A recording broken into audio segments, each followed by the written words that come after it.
Welcome everybody, this is How to English, Teach and Learn with Gav and Em. It's a podcast about teaching and learning English as a foreign language. All opinions stated are personal and references will be given when necessary.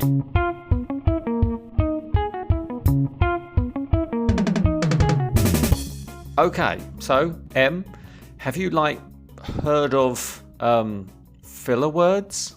Yes, Gav. But what are they and why do we use them? Well, they're basically they're sort of used to fill pauses, to emphasize something, or perhaps, show indirectness. Actually, filler words can express doubt or even indicate mood. I enjoyed that, Gav. I can see what you were doing with that. Did you notice that I was using filler words in those sentences? Yes, and to be honest, it sounded very hesitant and like you were perhaps procrastinating a little bit. Do be honest with me and use those fillers too, because they make me feel more relaxed and at ease with the way that you're talking to me. What do you mean use them too? Did I just use a filler? Well, you used to be honest, which sounds like a bit of a unnecessary, redundant piece of language. Aha, so that's one of the discourse markers, I think, to highlight or emphasise what I'm saying. Oh, we're getting into this. This is fun. It's loads of fun. And I've got an activity for us later on so we can go deep dive into some of these filler words. And we have a very, very special guest. That's right, Gav. We have a distinguished guest for today's show, Valerie Fridland, linguist and author of Like Literally Dude, Arguing for the Good in Bad English, which is out on the 18th of April, 2023, published by Viking. I think you have to say that title again, but with a much more natural voice. I thought I did, but okay. Like Literally Dude. Is that better? That is exactly what I think Valerie was looking for. In the book, she delivers a lively linguistic exploration of the speech habits we love to hate and why our likes and literally actually make us better communicators. Valerie is a professor of linguistics in the English department at the University of Nevada, Reno. She writes a popular language blog on Psychology Today called Language in the Wild and is also a professor for the Great Courses series. All links are in our show notes. And she also has contributed to Grammar Girl podcast. Do you remember Grammar Girl? I do, Gav. It's an excellent podcast and website, and I'm always there looking for good tips and fun ways to present language to my students. Very, very useful. Shall we have a listen to Valerie explaining what filler words and discourse markers are, Em? Yeah. Hi, my name is Valerie Fridland, and I'm what's called a sociolinguist, or someone who studies the interaction between language and society. I'm the author of the new book, Like Literally Dude, Arguing for the Good in Bad English. And today I would like to talk to you about something that all languages have, but few people in those languages really like, and that's discourse markers and filler words. The funny thing about discourse markers and filler words, and by that I mean things like so, well, and like, is that they are actually very necessary, even though speakers of languages that have those words in them don't tend to think of them as good language or great features of their speech. But in fact, if we didn't have them, we sound very robotic. The value of discourse markers and filler words is that it helps with conversational cohesion. It's sort of the social greasing of our speech. It also sort of signposts for the people we're talking to where we're going with what we're saying. And it can also communicate things like our stance or our evaluation of what we're about to say or of what someone else just said. So today, though, I don't want to go over all the discourse markers because that would take forever. I just want to talk about the one that a lot of English speakers notice in their speech, even if they're speaking some form of global English and not American English, but don't tend to like, and that is like, which is probably the most frequent discourse marker in new Englishes. What I mean by that is Englishes that are spoken by people under 40. Well, that doesn't mean people over 40 don't use these, but it's really prevalent in the speech of younger speakers. Now, like has a long history, which would probably surprise most people. Of course, we use it as a verb quite often, even today, and this is its oldest usage. So when you say something like, I like ice cream, you could have said that back in the 12th century.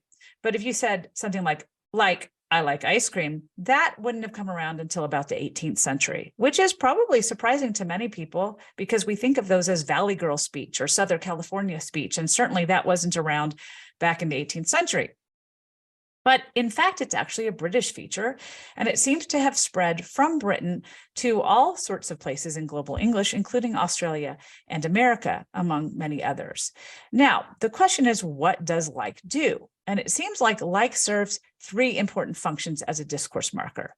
Its first function is as an approximating adverbial, which is simply a big word for about. It basically estimates or provides an approximation of something that you don't want to firmly state as an exact amount. And that would be using it in a context like, he weighs like 25 pounds, or she's about, or like 15 years old. So you see how about and like can be used interchangeably there? Now, the reason we don't tend to like is mainly because of its association with younger speakers and not because it's actually not serving a function, because it's serving exactly the same function there as about is.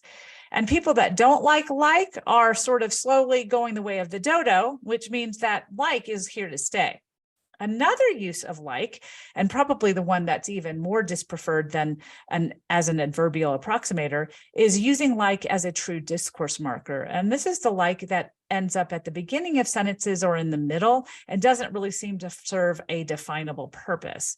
So that would be something such as like, I don't know what he's talking about, where the like is sort of prefacing something I'm going to say and telling me, oh, this is connected to what I just said. So in that case, it's using as sort of a sentential connector. So it is serving a function, just not one that people tend to notice or like overtly in a way that they can describe. Another use of like is sometimes to express a subjective sensibility or sort of the idea that what I'm talking about isn't an exact fit to what I mean, but it's the closest thing I could come up with. And that would be something such as, he was drinking like a beer. And that means I'm not really sure it was a beer, but it kind of looked like a beer. It could have been a root beer. It could have been a soda, something in a beer-like bottle, but it wasn't an exact fit to what I know is a fact in the world. So I'm just kind of estimating or approximating subjectively what I think it was. The final use of like is completely different than any of those likes because it's not actually used as a discourse marker, but instead as what we call a quotative verb. Now, quotative verbs are things like to say in English, where you are prefacing a direct quote with he said, or I said, or they said. What we see, especially for younger speakers, is that they will often say instead, I was like blah, blah, blah, and he was like blah, blah, blah, where you're quoting or taking on the speech of someone else and you're prefacing it by the use of like. Why is this handy? Well, because what it allows us to do instead of the verb to say is not actually directly quote someone. We can instead sort of say, this is a gist of what they said, and no one expects that to be what they actually said. If I say he said X, then I expect that X was actually what he really said. If I said he was like X, that means he said something like this, maybe not exactly this, but something like it. It also allows us to kind of switch up perspective. So what we find is when people tell stories, they often say, he said blah, blah, blah, and then I was like blah, blah, blah, where they shift between say and like for the different characters in the story, which helps set them apart and also kind of adds to the dramatic tension. So all in all, like is actually pretty useful. And if we just understand how to use it and why young speakers are so engaged and interested in using it, I think we're going to like our discourse markers a little more. Like, bye. Thanks for listening. Wow, Gav. Can we go back and listen to that again? There was so much in it. I think I need it all again. Em, would you like to listen to Valerie again? Please. Press here.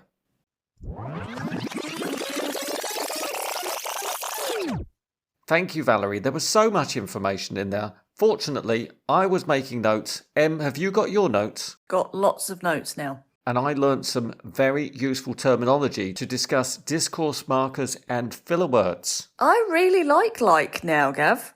I think Valerie might have changed my mind about it. I didn't know it had such a fascinating history. Absolutely. Let's blame the British for this. And I realised I had the same kind of prejudice that Valerie was describing about this feeling that it's not good language and that it sounds really slang or lazy. But I can really see now, I've heard the examples, that they really help so we don't sound robotic. And I also liked Valerie's phrase about social greasing. I thought that was very good. I love that idea. You're absolutely right, Em. I think we do try quite hard to remove these extra, seemingly unnecessary words from our everyday speech. And as teachers, we often forget to tell our students to just put a few ums and ahs in there just to give themselves a bit more time, or maybe to direct, as Valerie said, some signposting to tell people your feelings about what you're about to say. That's right, Gav. Have you ever seen this in a book, Gav, in an English book, to teach the non-verbal sounds? Have you ever seen it actually taught or presented in a book? I may have noticed them before, but it's really not common. No, and it is something that makes you sound natural. And I think I've realised when I listen to some of my students, they are very fluent and they're very accurate and they are speaking perfectly well, but there is something missing sometimes. And it is that hesitation or the thing that's in the space where the silence is. And I really have to start thinking about teaching it to them because it must be quite a hard skill to learn, but it really does help you sound more natural. Yeah, that's absolutely true. I think my students often sound very direct, where they don't start the sentence with, do you think, or personally, or to be honest, which are also great expressions that we do try to encourage our exam students to use when they're writing essays. Absolutely, I was going to mention that too. It is focused in writing skills in exams, but not so much in the speaking skills as far as I remember. So to summarise some of what Valerie mentioned, there is the verb to like, meaning I like ice cream, to prefer something, to have a preference for something. Like being an approximation. It was like this big. Yeah, there were like 50 people at the party, so you can use that instead of about. There was also when there isn't really a function for it, it's just like, I think I just said like, it is just a connector word to go to the next part of the phrase or the sentence. Prefacing, a discourse marker, I think Valerie said, prefacing and connecting sentences and ideas, and also a quotative verb. Yes, first time I've heard that word, but it makes sense. It's a verb that quotes or reports speech. Perfectly logical. I was like saying this, and I thought also what we say is, so I met my friend and I was like, how are you? And he goes, I'm fine. So we also use go. Yes. Meaning to say. Yes. And if it's in the past, we'd say, and he went like this. Yeah. So there's verbs that we don't always think of for reporting speech that we use. And like doesn't even need a word like say or tell. It just says he was like this. And say and tell, as Valerie said, can also be used for different characters in the story that we're retelling. Yeah, nice variety. But if you said, and she was like holding a bag, you could be also a bit vague about what it was she was holding. Maybe it wasn't a bag, but you think it was like a bag. There are so many uses for like, Gav. There are. It's quite remarkable. Can I just say another big thank you to Valerie and how amazing that was. I really enjoyed learning all about like. Thank you very much. That's it. Pop down to your local bookshop, buy a copy of her book, Like Literally Dude, Arguing for the Good in Bad English, which is out now from Viking Publishing. On this topic, I did a little trawling of the net, and I came across this site, speechling.com, where they listed 15 common English filler words you should know. Now, obviously, we're not going to cover all of them, but I think we should do a little activity together where we can practice, and I'll see just how well you know your fillers. Sounds fun. I love an activity. SpeechLing posed a really good question on their website. And what was the question? When should students use filler words? Students might not realise how common these words are in spoken English, because TV shows and movies are written and rehearsed.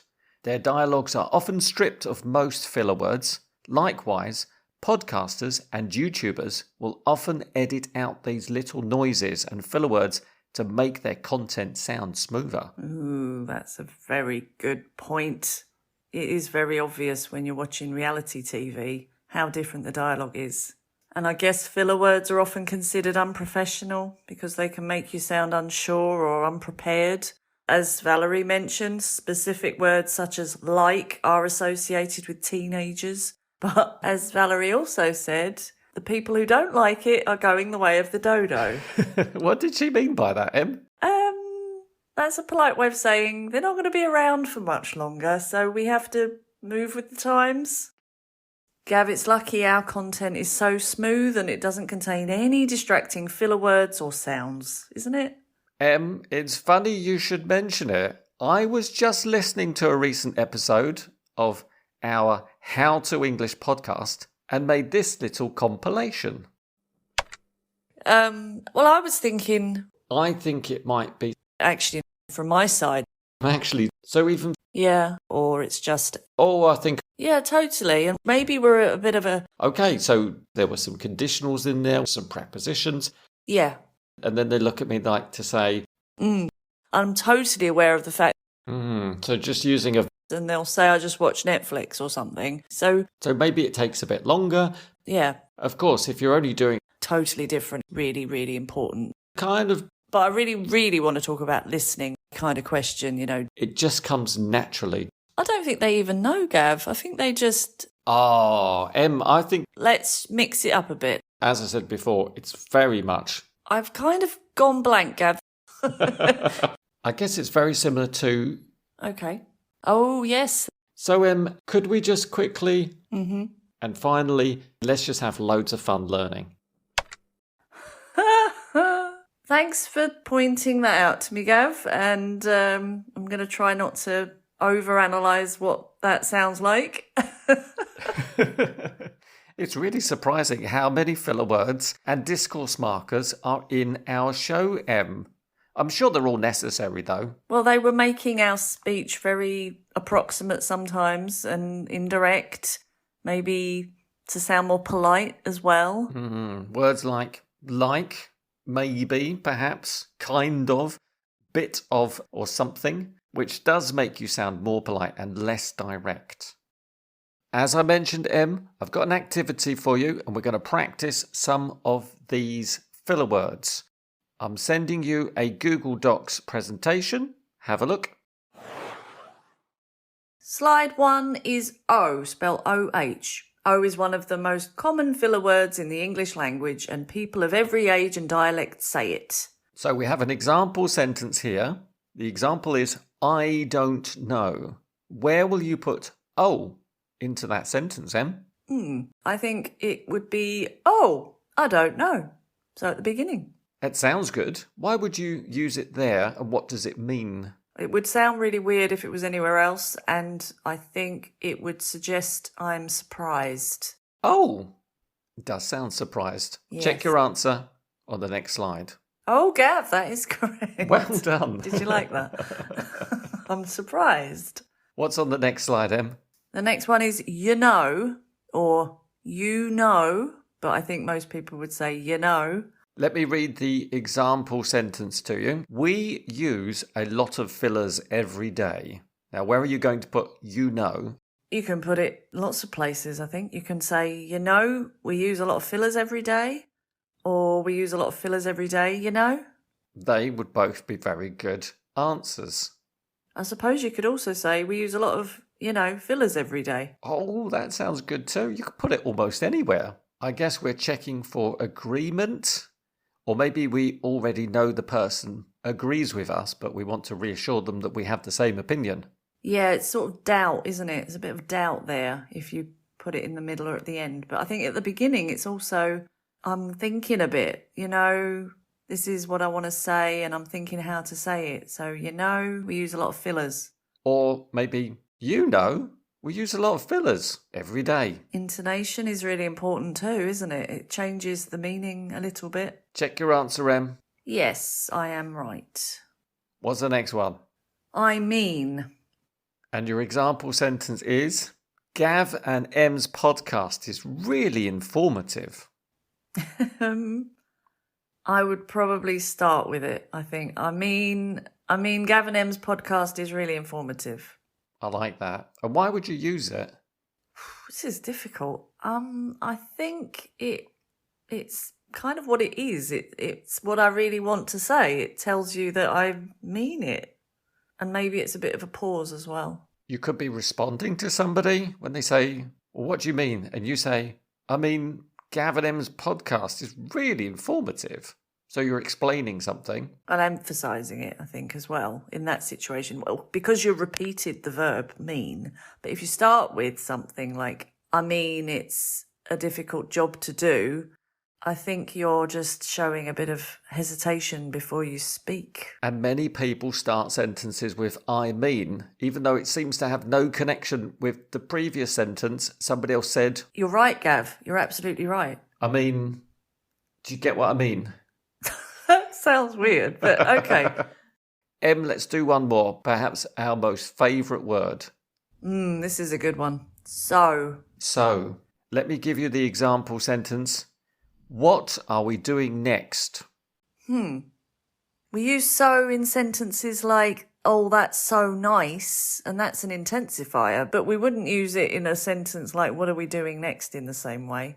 So I would start with it again. So, what are we doing next? That's a bit more of a signposting word. Yeah, I would definitely only put it at the beginning, this one. Indicating to the person, it's time for action, there's something changing, something new coming. No, I think that's when you say, it was raining, so I took an umbrella. It's like the result of something. But I don't think it's the same in this. I think so, what are we doing next, is the same as saying, I'm finished with what you were saying and I'm trying to carry on with what I want to do. Yeah. So what are we doing next? Like, I'm done. Yeah. And I also teach this from time to time when we're doing telephone language with my students. And if you want to indicate to the person on the other end of the phone that you're finished, you say, so it was nice talking to you. That's a really good tip, isn't it? And that immediately signposts, we're finished, this is over, I need to go now. Yeah, that's excellent. Em, I hope you enjoyed my activity today.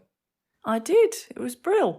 I can definitely use that with my students, and it's a really nice way of having a conversation about words that really help explain their meaning. And you could put those sentences into a conversation and practice the dialogue in a role play. Absolutely, that is a nice way to extend that activity. If you don't mind, Gav, I'd like to just continue a little bit with the showing interest part of language, because that's another thing I find sometimes missing with my students. They don't respond to me. So when I say, I had a really nice weekend, I get a lot of happy faces, but nothing else. No kind of expressions, sounds, or anything. It's quite rare that I get a student that does any kind of showing interest sound. Is that in a group or a one-to-one? Or does it not make any difference? Doesn't make any difference. Really? Maybe if in a group they're less inclined, because it does seem a bit of a confidence thing sometimes that students need to do it. But I have so many one-to-ones that don't do it either. And do you pose questions to them? You say, I went away this weekend. Do you want to know what I did? No, I just tell them usually, and then say, ask me questions. Look interested. No, I don't say that, but I do it all the time. That's the other thing. I'm constantly making noises, and I think it's... Noises of interest? Yes, noises of interest. It's encouraging, I think. If you, as I think we've mentioned in a previous episode, if you just say the word really, every couple of seconds, somebody is just going to keep talking. And is that really, or is it really? Either. I think it's more of the second one. Really? Like a question. Really? Really? Oh, maybe that is falling intonation, you mean? Well, I think really is reassuring. Really is, I don't think I believe you. True, you are right. It is a falling intonation. It's the same with question tags, isn't it? When you know it's true, you say, "You're happy today, aren't you?" And you go down. But if you say, "You're happy today, aren't you?" that's a real question. So that might stop them. So yes, really, with a falling intonation, say that and let the conversation flow, I'd say. But I don't hear it from my students very often. One or two do it, and when they do it, I'm like, wow. So how can we practice it in the classroom, Em? That is a good question. One I've often struggled to find a good way of doing it, because the other thing is when you do highlight it and you try and teach it, students tend to perform it. They're over-exaggerating it and it really doesn't sound natural, or it sounds sarcastic. So you're telling a story and they're just shouting, really at you. And so it's a skill to be able to teach it, but it's also a really hard thing for students to use it correctly. One Stop English has a good worksheet called Showing Interest, which I use a lot. It gives good examples of fillers and then demonstrates a good sentence for using them. So teaching the students how to appropriately respond during conversations. Exactly. Gav, tell me about your morning. Well, this morning I woke up very, very early. Really? I got up, I went into the kitchen and I looked around for the kettle. Uh-huh. And you would not believe it. Oh. The kettle was not there. Huh? So I went into the living room. Uh-huh. It wasn't there either. Mm. I went into the bathroom. You wouldn't believe it. It was in the bathroom. Really? I couldn't believe my eyes. Oh, wow. Okay, that was a bizarre story. How did it get in the bathroom? I'm not sure. I think I was boiling some water for something to wash in the sink. Okay. So while you were telling me that story, Gav, did you notice anything I said to you? I noticed you were using some very encouraging sounds, Em. Such as? Oh. Aha. Wow. And I think you said, really?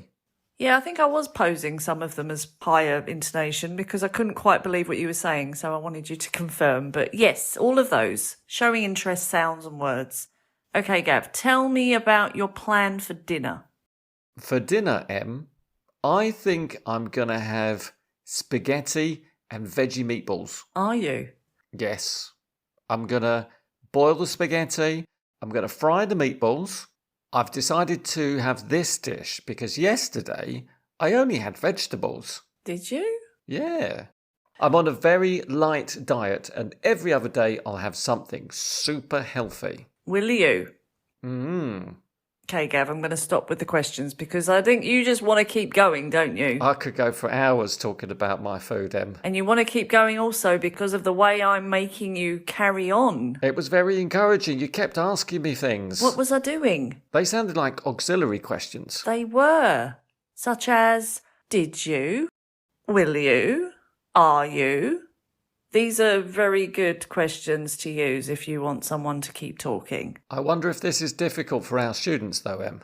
Yes, it does take practice. You need a good command of auxiliaries, but keep practicing it. You'll get there. They are very, very good. And I think there's a few activities around that we could recommend. Definitely. Check out the show notes for practice on auxiliary questions. Okay, Gav, one more thing. Can you tell me about any exercise or sports you do? Certainly, Em. I regularly get on my exercise bike and I try to do at least 45 minutes a day of hard, intensive pedalling. 45 minutes? Yeah, 45 minutes. I think it's just enough to raise my heart rate while still not getting too sweaty so I can get back to work. Not getting too sweaty. Yeah. The other day, I did more than 60 minutes, and to be honest, I think it was a bit too much. Yeah, a bit too much, I think. So I'm not going to do that again. I'll keep it down to 45 minutes. 45, that sounds about right. Gav, did you notice what I was doing that time? I did. You were echoing me. I was. You were repeating what I was saying, and it was very encouraging again. I just wanted to keep talking and talking. Yeah, so choose the words carefully. Obviously, don't echo everything. That would be a bit creepy. Definitely use these techniques. Use a combination of these techniques. And then, if all else fails, go for questions, Gav. Just ask questions. The WH questions. So what happened? Why was that then? How did you feel? There's a lot of open questions there where I can't simply say yes, no, and that's the end of our conversation. That's it. So you keep that conversation going. That's the goal. So what we did, Gav, I had you, or let's say the student, telling a story, and then the other student is responding accordingly and appropriately, using fillers. And these fillers can be on the board. You can give them the fillers. You can ask them to remember the fillers, but just have a maybe target to keep the conversation going for 5 minutes, something like that. That's a really good challenge. Absolutely. That was loads of fun. Now, before we finish, we need to do... Learn a word. Gav, is that a xylophone? I think it was, Em. This week's word is kind. I often hear people using synonyms to explain kind, but it's important to distinguish the differences between these kind words. Basically, I want you to shine a light on them for me, Em.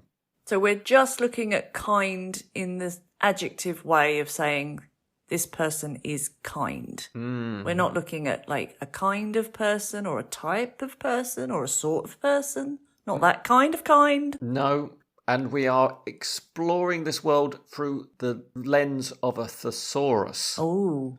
So if I said to you, affectionate. Oh, okay. Likes to give love and quite tactile. I don't know why that comes to mind. That does sound like a kind person, but maybe a strong word in a loving way. To be affectionate suggests love. Yeah. How about the word amiable? That immediately makes me think friendly, easygoing, someone you'd like to be with. How about charitable? Ooh, like generous, gives things to people. Compassionate? Feels deeply about things and wants to show love in that way. I'm trying to think how it's different from affectionate, but I think it's more of a feeling than a active thing. Maybe it's more internalised, whereas affectionate is where you're expressing that love. Considerate? Well, you think about other people. You show that you're thinking about them. You ask them about how they are, do things, and your actions are showing that you're really thinking about that person. Thoughtful. How about cordial? That's a bit like amiable, I think. It's like friendly. Polite, perhaps. More polite. It sounds very formal, doesn't it? It does. That sounds quite distant, kind, friendly, but at a safe distance. Courteous? Oh, this is getting difficult. Courteous would be, again, polite, but aware of social rules and following polite behaviour, I think. I always think of someone putting a jacket over a puddle or something. So it's probably a combination of being polite, friendly and considerate. Kind-hearted. Well, it sort of is what it sounds like. You're just nice. You like people. You like doing things for people. You think about people. You care about people. You're just an all-round good person. And sympathetic? Now, this is always a false friend, isn't it? Sympathetic doesn't mean nice, but it can mean kind in the way that you listen to people and you understand what they're going through and you show that you're feeling their pain. Typically, I teach this when your friend has a problem, you show them that you care and you understand, as you've just said, and this would be, for me, sympathetic, to show sympathy. Finally, tolerant. You can put up with stuff. You're quite patient. You can withstand difficult behaviour, perhaps. That was good. That's a nice list, isn't it, of synonyms for the word kind. And the definitions for these words should be considered when using them. Exactly. I think those are all different. Can we just come back to nice, Gav? Is it a synonym for kind? I said it wasn't a synonym for sympathetic, but could you say that person is kind or that person is nice? I would say so. I think it is the same.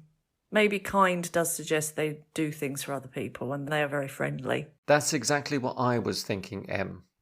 Thanks one more time to Valerie Fridland for her contribution to today's show. Please consider buying a copy of her book, like Literally Dude, Arguing for the Good in Bad English, which is out this month. And thanks to Hongyu from speechling.com for letting us use their fabulous article.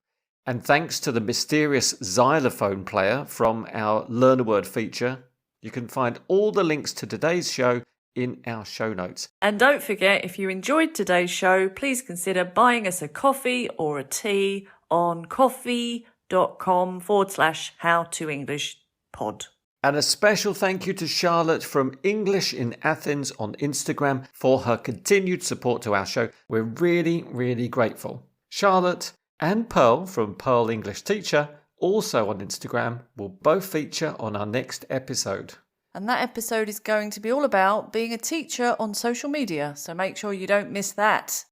So, Gav, I suppose I'll, see you kind of next time, you know? I do know. Bye. See ya.